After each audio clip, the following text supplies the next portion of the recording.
Welcome to the journey from unbelief to faith. I'm John Nunes. Discrimination is a terrible thing. It degrades a person's very being.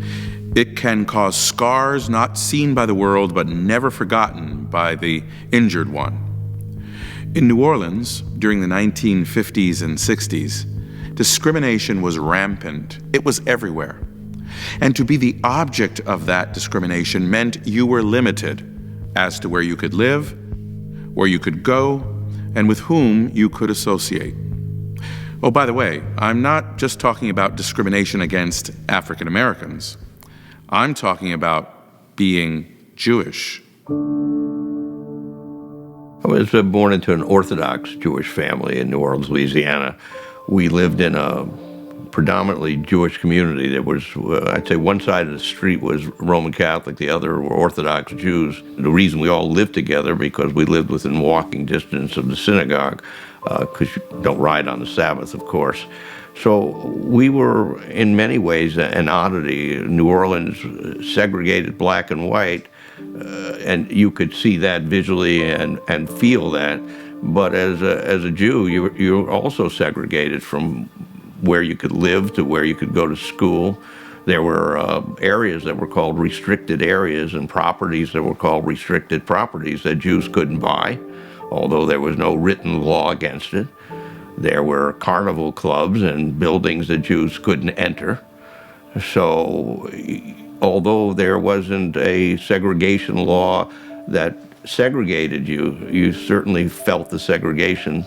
My school was segregated. It was an all-white school, but all the Jews were segregated into one single class. It was supposed to be the class of bright kids. We all knew, though, that Reuben Friedman was not that bright, and he was in our class, so we knew that was a lie. The only time I saw children that weren't Jewish was on the playground at recess, and a lot of parents told their children not to play with you if you were Jews. So it was a very, it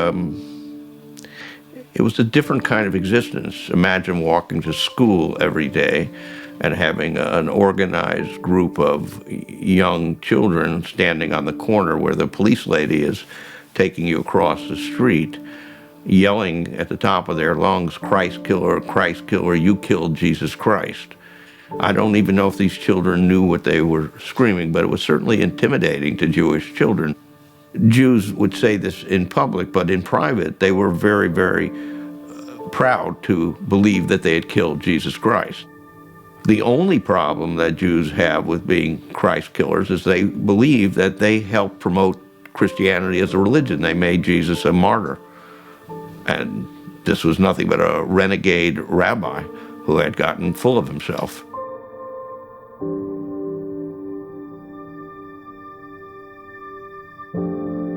I spent more time there and more time doing things with my uncle than I did with my own family. Every weekend I slept over there. My uncle and I went out on Sunday morning to get bagels, and people thought he was my father sometime because we spent so much time together. So, you know, my uncle was everything in the world to me, and he was born with a bad heart valve. Today he would have been repaired, he would have been fine, but he went to sleep and he never woke up.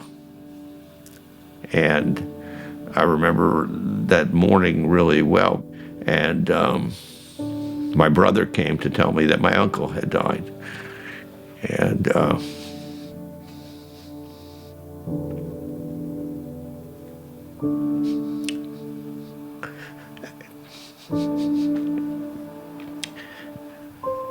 that's something, obviously, that I still haven't gotten over. So as a kid who I really knew what Judaism taught about death. You know, Jews have a phrase that's a standard phrase, dead is dead. But I decided to go to my rabbi anyhow, try to find some solace and try to find some assurance that my uncle had disappeared. And Rabbi Goldberg said, well, you know, dead is dead. And that was about it. And so I decided I had to go to the other rabbi. There were two Orthodox rabbis in town. And he said, Dad is dead. Will I ever be reunited? Will I ever see, I guess as a kid I said, will I ever see my uncle again? And he said, well, you never know on the last day. You never know. At least tell me on the last day, you know. So that led me to go really on a very long journey, starting off in Roman Catholic churches by making appointments or just showing up at the rectory of Roman Catholic priests, asking them the same thing. Well, what do you believe? Well, where do you go to church? And I say, I don't go to church. I'm Jewish. Well, go back to your rabbi. What are you doing here? I think back and I go, boy, what an opportunity for evangelism that was missed. But obviously I didn't need them. God was definitely leading me. But the expression I always use is I got thrown out of some of the best Roman Catholic churches in New Orleans, right on the corner of Canal Boulevard and the West Harrison, right before you get to Lake Pontchartrain, is a big Episcopal church and school, St. Paul's. I decided, and I knew some kids that went there. I knew them from parties and whatnot that I had gone to. And I thought, well, I'll go to St. Paul's. So I went and I sat in the very last pew.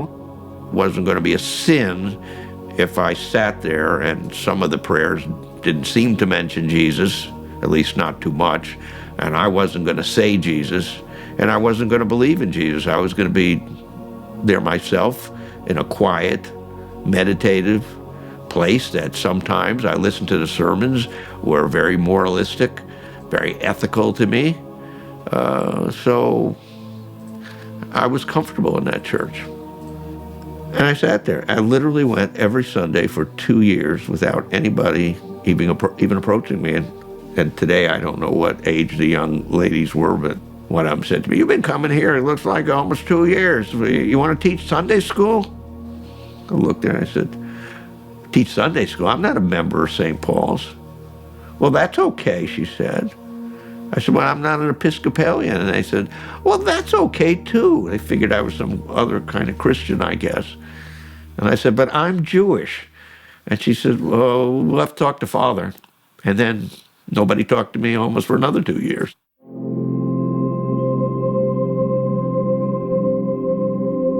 And I came home from church. They had a Thanksgiving service. And I thought about all the things I had to be thankful for and who was responsible for that. And in one way, I was extremely upset. In the other way, words from the sermon about Jesus being the life, the truth, the way, and providing, and all that we have, and all this stuck in my mind because in Judaism, I was the one that was always responsible for what I had, what I earned, what I worked from the time I was 13 years old, and everything. My bar mitzvah book that the rabbi gave me said that when we die, the only thing we'll have to present to God are the achievements that we've done and the good works. And this was what I believed, and I heard something totally different. I think what I realized was that for the first time, I not only was hearing the words of the sermon, but they meant something to me. Church started to mean something to me, and I looked forward to being there and actually hearing the word and listening to the sermon about Jesus Christ rather than putting up a wall. And I did that, like I said, it wasn't because anybody tried to evangelize to me. That would have been offensive to me. I probably would have run the other way. But little by little, when people say, who converted you? And certainly, I always say it's by the power of the Holy Spirit, and it has to be, just because of the fact that I'm like every other Jew. I never believed in conversion at all. Because when you're a Jew, you say, how can anybody believe that? It's impossible. The Jews also have a problem with anything that is not of natural law can't happen. Rabbi will tell you it doesn't make any difference what kind of faith you have. It's what God is, what God does. Your prayers have no effect. And yet, you can become pious by doing something. And now I'm in a whole different realm. My whole posture changed from doing to receiving.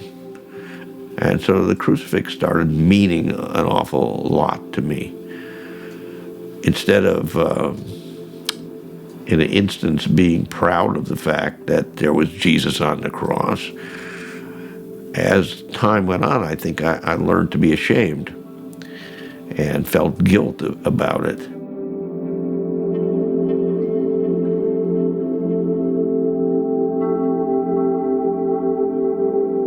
So I think it was about a year's time that I went out and bought a crucifix, because it was just something that got to mean a lot to me. When I bought my crucifix, and I bought it at a Catholic supply house, I went home, and the first person I ran into was my older brother. His words were, you little bastard, you're not going to do that here. You're not going to bring that into our house. And to put it in the vernacular, he beat the hell out of me. So he still doesn't talk to me. So, So that was a pretty traumatic event.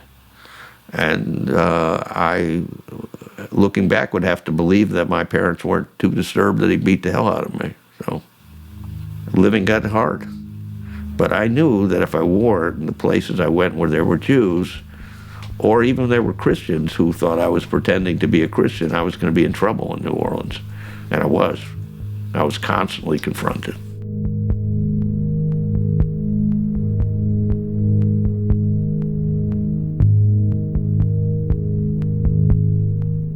Well, the first reaction of anybody I tried to talk to about it was that, you must be crazy. You can't do this to your family. I had quit college because I was going into the computer field, and there were no computer courses in college. I went to IBM school and NCR school and dropped out of college. So to become a pastor, it was necessary in the Missouri Synod for me to go back to school. So I wound up at Concordia in Portland, Oregon. I was their first computer director. They had a grant, so I got a nice salary. I worked directly for the president.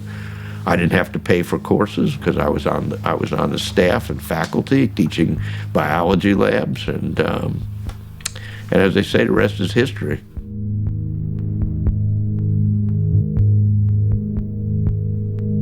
St. Paul, when he says, he was a Jew among Jews, he's a Pharisee, he talks about it, circumcised on the 8th day. I always think, people thought I was going to be a rabbi when I was going to Hebrew school. And I was a Jew among the Jews. I not only went to Hebrew school every day after school, the rabbi picks out one student from the Hebrew school to study Talmud on Saturday. I was that student. So I was a Jew among Jews, just like St. Paul. I mean, I had a great education in Judaism and the Old Testament and Talmud, which is so important. And then I had to go back and preach to these people, Christians, who I made fun of, who I persecuted, who I said, I Christ killer, I want to kill them. These are the people now I have to somehow preach Jesus Christ to, and I can tell you that there are Christians that no matter what you say, they don't want a Jew preaching to them. There's an old expression, the Catholics hate the Hindus and the Hindus hate the Muslims, and the Muslims hate the Christians, but everybody hates the Jews. And so that came home to roost when I realized that, I was Jewish. People hated me because I was Jewish. I became a Christian. A lot of Jews hated me because I was an apostate Jew who claimed to be a Christian. Then there were Christians who still wanted nothing to do with me, even my own people. So I look at St. Paul and say he was walking into the same kind of situation.